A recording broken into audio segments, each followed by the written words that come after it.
दोस्त, आज मैं आपके लिए एक किताब लेके आया हूं जो किताब आपको ध्यान के बारे में हाल ही में हुए वैज्ञानिक शोधों से बताती है कि कैसे ये प्राचीन कला आपके शरीर और आपके मन को असर डालती है। इसके अलावा ये किताब ये भी बताती है कि ध्यान से कैसे आप अपने जीवन के तनाव से लड़ सकते हो। लेखक के बारे में। डेन हैरिस को पत्रकारिता के लिए कई सम्मान और पुरस्कार मिले हैं। वह नाइटलाइन और एबीसी समाचार जैसे कई अमेरिकी टेलीविजन कार्यक्रमों के एंकर हैं। उन्होंने अफगानिस्तान और इराक युद्धों के साथ साथ दुनिया भर से रिपोर्टिंग की है। ये सबक किन किन लोगों के लिए हैं? अगर आपको ध्यान के बारे में कोई उलझन है या आप ये जानना चाहते हो कि ये कैसे काम करता है, अगर आप जीवन से संतुष्ट तो हो लेकिन और खुशी चाहते हो, अगर आप तनाव से जूझ रहे हो और उससे आज़ादी चाहते हो, इस बुक में आपके लिए क्या है? क्या आपने कभी क्रोध में अपना आपा खोया है? क्या आपने कभी क्रोध में ऐसा निर्णय लिया है जिससे आपको बाद में पछतावा हुआ हो, या कभी आपने अपने अच्छे दिन को बर्बाद कर दिया क्योंकि आप नाराज हो गए थे? क्या आप अपनी भावनाओं को काबू करना चाहते हैं? अगर ऊपर के सभी सवालों का जवाब हाँ है, तो बधाई हो, ये सबक पढ़कर अपनी जिंदगी को बदलने वाले हैं। ये सबक आपको सिखाएंगे कि ध्यान से अपनी भावनाओं को कैसे काबू किया जाता है। ध्यान शारीरिक रूप से और मानसिक रूप से खुद को फिट रखने का एक पुराना तरीका है। तो आइए हम आगे बढ़े और इसके बारे में सीखें। आप जो भी करते हैं उसके लिए ईगो जिम्मेदार है। हम अक्सर अपने जीवन में शब्द यानी ईगो को सुनते हैं। हम सभी ने यह अपने रोज जीवन में एक या दो बार सुना है। जैसे आपके पति आपसे कहते होंगे कि आप अहंकारी हैं, और आप सोचते हैं कि आपका मित्र अधिकारी है। लेकिन असल में ईगो क्या है? आइए देखें कि हम अपने रोज की जिंदगी में ईगो को कैसे देखते हैं। कुछ लोगों के हिसाब से ईगो गर्व का स्रोत है, जबकि दूसरों को लगता है कि यह आत्मप्रेम या स्वार्थ है। लोग सोचते हैं कि यह खुद की सेवा करना और दूसरों के बारे में परवाह न करने की आदत है, और वे इसे एक कमी मानते हैं। मनोवैज्ञानिक तौर पर ईगो हमारी नैतिकता और इच्छाओं के बीच की एक कड़ी है। लेकिन ईगो की यह परिभाषा अभी भी दिल से दूर है। हम इसे गर्व या आत्मप्रेम कह सकते हैं, लेकिन हम यह नहीं बता सकते हैं कि हमारे दिमाग के साथ क्या होता है जब हम अपने काबू में नहीं होते हैं। जैसे हम भूखे नहीं होते हैं फिर भी फ्रिज खोलते हैं। आपका ईगो आपके अंदर की आवाज है। यह वो है जो आपके कार्यों पर पूरे दिन नजर रखता है और आपको बताता है कि क्या करना है और क्या नहीं करना है। यह आपका विचार नहीं है, लेकिन यह आपके विचारों को प्रकट करता है। उदाहरण के लिए, आपको लगता है कि आप अधिक व्यायाम कर सकते हैं, लेकिन एक आवाज कहती है, मैं बहुत थका हुआ हूँ। यह आवाज ईगो है। आप जो भी करते हैं उसके लिए ईगो जिम्मेदार है। आप अपने ईगो को काबू करने के लिए बहुत सारे कदम उठा सकते हैं, और ऐसा करके आप अपने जीवन को खुश और स्वस्थ बना सकते हैं। ईगो एक अनंत भूख है। यह कभी भी मिट नहीं सकती।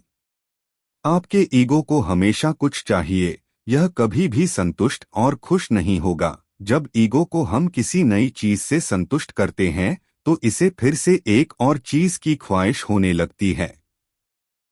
इससे कोई फर्क नहीं पड़ता कि आपके पास कितनी नई कार या गैजेट हैं, आपको हमेशा एक नया चाहिए होगा। भले ही आपने दुनिया के सबसे अच्छे शेफ द्वारा तैयार किया गया सबसे अच्छा खाना खाया हो, आप हमेशा कुछ अधिक स्वादिष्ट खाना चाहेंगे। सरल शब्दों में, ईगो वह चीज है जो आपको कभी संतुष्ट नहीं होने देगा। ईगो वर्तमान को छोड़कर भविष्य के बारे चिंता करता है और पुरानी बातों के बारे में सोचता है। इस प्रकार यह आपको वर्तमान में पूरी तरह से नहीं रहने देता है। पुरानी यादों में रहने से ईगो को प्यार है।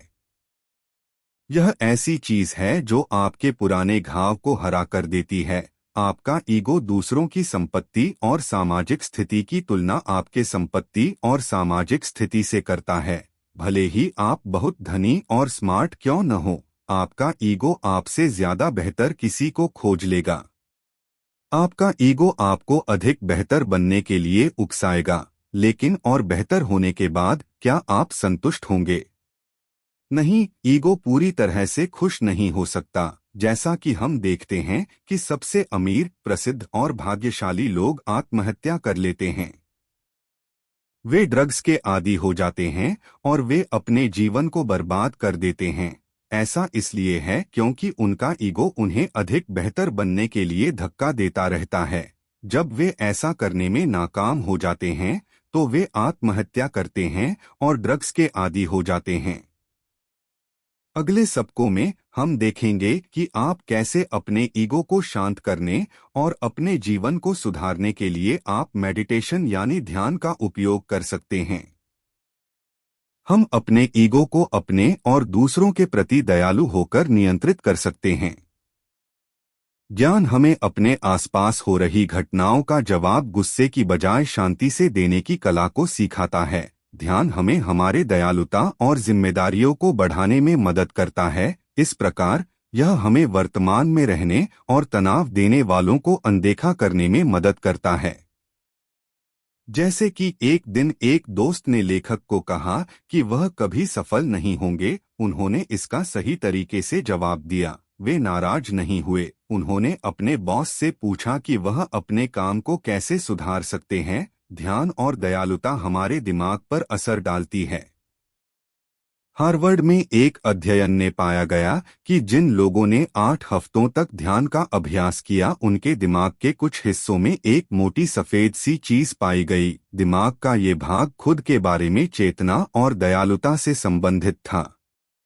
इसके अलावा ध्यान ने तनाव से जुड़े दिमाग के हिस्सों को सिकोड़ दिया। एक और अध्ययन में पाया गया कि जो लोग ध्यान करते थे वे दूसरे लोगों के साथ ज्यादा समय बिताते थे और अधिक हंसते थे। इस तरह हम अपने और दूसरों के लिए दयालुता का उपयोग कर सकते हैं। दलाई लामा के शब्दों में, एक बुद्धिमान स्वार्थी बने, एक बेवकूफ स्वार्थी नहीं। हमें अपने और दूसरों के प्रति दयालुता के व्यवहार को अनदेखा नहीं करना चाहिए। अपने प्रति करुणा में सुधार करने से हमें अपनी गलतियों को देखने में, इन्हें मानने में और खुद को माफ करने में मदद मिलती है। इस प्रकार यह हमें धूम्रपान छोड़ने और स्वस्थ भोजन खाना शुरू करने में मदद कर सकता है। इसी तरह दूसरों के प्रति करुणा में सुधार करना हमें एक बेहतर व्यक्ति बनाता है। अपने ईगो को काबू करते समय अपने आप को बहुत ज्यादा मत दबाइए। अपनी जरूरतों को मत भूलिए। अपने ईगो को काबू करने का मतलब यह नहीं है कि आप अपनी खुद की जरूरतों के बारे में भूल जाएं। जैसे कि महिंद्रा नामक एक भारतीय शिक्षक थे जो ध्यान करना सिखाता थे। उन्होंने अपने छात्रों को सलाह दी कि वे झगड़ा न करें। उन्होंने चीजों को सरल रखने के लिए कहा। एक दिन एक छात्र ने उनको बाजार में देखा। वह मूंगफली के एक बैग की कीमत के लिए झगड़ा कर रहे थे। जब छात्र ने उनको झगड़ा नहीं करने की याद दिलाई तो उन्होंने कहा, मैंने आपको मूर्ख या गूंगा होने के लिए नहीं कहा था। जॉन कबाट-जिन के मुताबिक अपने आप को संतुष्ट करने से आपका मन साफ हो सकता है। यह नए विचारों के लिए कुछ जगह बना सकता है। 10 दिन ध्यान करने के बाद लेखक के मन को शांति मिली। उनको अद्भुत विचार आने लगे और उन्होंने अपनी नोटबुक उन विचारों से भर दी। अपनी यात्रा के दौरान लेखक ने पाया कि वह अपने काम को और अच्छे से कर पा रहे थे जब उनका मन शांत था। उन्होंने पाया कि सफलता के लिए तनाव और कंपटीशन की जरूरत नहीं है। एक शांत मन अकेले सफलता हासिल कर सकता है। ध्यान आपको परिस्थितियों को संभालने के लायक बना सकता है। इस सबक में हम 2 सवालों पर चर्चा करेंगे। वे हैं, 1. ध्यान वास्तव में क्या है? 2. हमें ध्यान क्यों करना चाहिए? आइए पहले सवाल पर गौर करें। ध्यान का मतलब है अपनी सांसों पर ध्यान लगाना। ध्यान के समय हम सिर्फ अपने सांसों पर ध्यान लगाते हैं। हमारा मन इस दौरान यहाँ वहाँ भटकेगा। हमें वापस अपना ध्यान इस पर लगाना है। ध्यान एक बहुत आसान तरीका है। अब आइए दूसरे सवाल पर ध्यान दें। ध्यान हमें बिना कुछ फैसला किए चीजों को देखने में मदद करता है, जैसे कि आपके नाक में खुजली हो सकती है या पैरों में दर्द हो सकता है। आपको बस बिना कुछ किए इस पर ध्यान लगाना है। अंत में आप पाएंगे कि आप और कठिन परिस्थितियों को संभालने के लायक हो गए हैं। आप अपने विचारों और भावनाओं को संभालने के लायक हो जाएंगे। ध्यान के 1 महीने के बाद लेखक ने अपने जीवन में परिवर्तनों देखना शुरू किया। वह अधिक दयालु बन गए। उनकी चिंता कम हो गई। उन्होंने काम पर गपशप करना कम कर दिया और वह अधिक दयालु बन गए। इस तरह ध्यान आपके जीवन को बदलने में आपकी मदद कर सकता है। ध्यान सिर्फ दिमाग के लिए ही नहीं, यह आपके शरीर के लिए भी बहुत फायदेमंद है। हालांकि समय के साथ हमारे हालात बदल गए हैं, पर तनाव का जो असर हमारे शरीर पर होता है वह नहीं बदला। लगातार तनाव में रहने से हमारे खून में नुकसानदेह केमिकल्स पैदा होने लगते हैं। ध्यान हमारे शरीर में नुकसानदेह केमिकल्स की मात्रा को कम करता है। यह हमारे रक्तचाप को कम करता है। इस प्रकार यह हमें हृदय रोग से छुटकारा पाने में मदद करता है। ध्यान धैर्य को बढ़ाने में भी मदद कर सकता है। उदाहरण के लिए, जब आप अपने नौकरी पर जाने के लिए देर हो गए हो और आप ट्रैफिक जाम में फंस गए हो, तब आप गुस्सा हो जाते हैं। ध्यान ऐसे मामले में आपके धैर्य को बढ़ाने के लिए आपकी मदद करता है। ध्यान तनाव, नशे की लत और धूम्रपान से लड़ने में आपकी सहायता करता है। और आखिर में, ध्यान दुनिया के सबसे शक्तिशाली चीज, आपके दिमाग का उपयोग करने में आपकी मदद करता है। अपने दिमाग का उपयोग करके आप अपनी भावनाओं को काबू कर सकते हैं, अपने स्वास्थ्य को बेहतर बना सकते हैं और अपना कल्याण कर सकते हैं। लेकिन ध्यान एक बार में ही अपने गलत विचारों और आदतों से छुटकारा पाने में आपकी सहायता नहीं कर सकता है। हालांकि यह आपको उन्हें काबू में मदद कर सकता है। अगला और अंतिम पाठ आपको सिखाता है कि ऐसा कैसे करें। ध्यान सब कुछ ठीक नहीं कर सकता है, तो आपको अपनी नकारात्मक भावनाओं को काबू करने के लिए क्या करना चाहिए। तारा ब्रैच एक मनोचिकित्सक और एक बौद्ध शिक्षायिका है। वह सलाह देती हैं कि आपको अपनी नकारात्मक भावनाओं को स्वीकार करना चाहिए। आप उन्हें स्वीकार करें। नकारात्मक भावनाएं समुद्र की तरह हैं। आपको उनमें डूबाना नहीं है, बल्कि उसको पार करके निकलना है। इस तरह आप उसकी ताकत को कम कर सकते हैं। अपनी भावनाओं को काबू करने के कई तरीके हैं। तारा ब्रैच के अनुसार अपनी नकारात्मक भावनाओं से छुटकारा पाने के 4 चरण हैं। 1. अपनी नकारात्मक भावनाओं को स्वीकार करें। 2. से अपने आप में मौजूद रहने दें। 3. इससे हो रहे नुकसान को पहचानें। 4. और आखिर में इससे छुटकारा पाएं।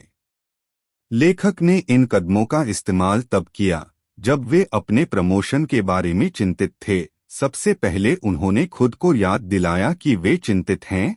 फिर उन्होंने स्वीकार किया कि चिंतित होना ठीक है। फिर उन्होंने पाया कि यह उनको दुखी कर रहा था। आखिर में उन्होंने यह सोचकर खुद को उनसे छुटकारा दिलाया कि वे अपनी चिंताओं से बड़े हैं। इस तरह से कोई भी अपनी भावनाओं पर विजय हासिल कर सकता है और बेहतर जीवन जी सकता है। ध्यान आपकी काफी हद तक मदद कर सकता है। कंक्लूजन। आधुनिक जीवन ने हमें बहुत तनाव दिया है। इस तनाव का हमारे मानसिक और शारीरिक स्वास्थ्य पर खराब असर पड़ता है। ध्यान तनाव से छुटकारा पाने में आपकी सहायता कर सकता है। यह आपको संतुष्ट जीवन जीने में मदद कर सकता है। क्या करें? मेटा मेडिटेशन के माध्यम से अपनी दयालुता बढ़ाएं। अपने दिमाग में अपना साफ चित्र बनाएं और दिए गए मंत्र दोहराएं। आप खुश रहें, आप स्वस्थ रहें, आप सुरक्षित रहें। फिर इस मंत्र को दोहराएं, इस बार एक प्रिय मित्र का ध्यान करके। अंत में सभी जीवित प्राणियों की कल्पना करें और इसे एक बार और दोहराएं। तो दोस्तों, आपको आज का हमारा यह बुक समरी कैसा लगा नीचे कमेंट करके ज़रूर बताएं और इस बुक समरी को अपने दोस्तों के साथ शेयर ज़रूर करें। आपका बहुमूल्य समय देने के लिए दिल से धन्यवाद। Wish you all the very best.